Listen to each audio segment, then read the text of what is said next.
सर्वप्रथम काल जी गोष्ट झाली, नाना पटोलेंचे पाय चिखलात पाय भरल्यानंतर ते पाय धुण्याची जी प्रक्रिया झाली, त्या गोष्टीचा सर्वप्रथम भारतीय जनता पार्टीच्या वतीने मी निषेध करतो. की चिखलात चालल्यानंतर एका कार्यकर्त्यांनी पाय धुवावे.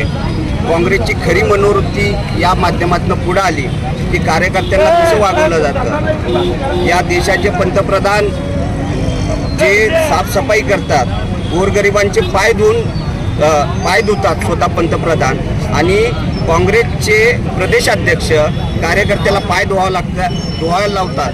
या गोष्टीचा मी सर्वप्रथम निषेध करतो.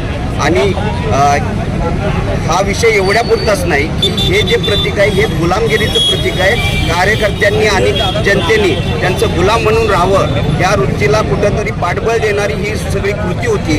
या कृतीचा आम्ही निषेध करतो आणि भारतीय जनता पार्टीच्या वतीने चिखल लावण्याचं आंदोलन आज देशभरात महाराष्ट्रभर केलेलं आहे. त्याचाच भाग म्हणून आज सोलापुरात युवा मोर्चा आणि महिला मोर्चा यांच्या नेतृत्वाखाली हे आंदोलन करण्यात आलं आहे. पुन्हा एकदा मी नाना पटोलेंचा जाहीर निषेध करतो. भारतीय जनता पार्टी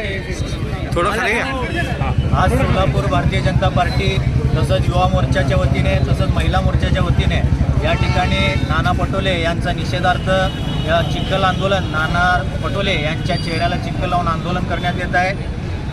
खरं पाहता आपण बघितलं तर नाना पटोले यांची जे मानसिक मनोवृत्ती आहे आणि जे काँग्रेस पक्षाचं मनोवृत्ती आहे, इंग्रज आपल्याला 75 वर्ष झालं सोडून गेलेत, पण लोकांना सर्वसामान्यांना गुलाम समजण्याची जे मानसिकता आहे काँग्रेस पक्षाचा, हे नाना पटोलेंनी सगळ्यांसमोर आणून ठेवलेलं आहे. सर्वसामान्यांसाठी अतिशय चुकीचं वागणूक त्यांनी देऊन या ठिकाणी काँग्रेसमध्ये काय पद्धतीचे नेते वावरत आहेत हे त्यांनी सर्वांसमोर आणून ठेवलेले आहे. आणि हे सर्वसामान्यांना जे गुलाम समजतात अशा लोकांचं भारतीय जनता पार्टी युवा मोर्चाच्या वतीने आम्ही तीव्र निषेध करतो.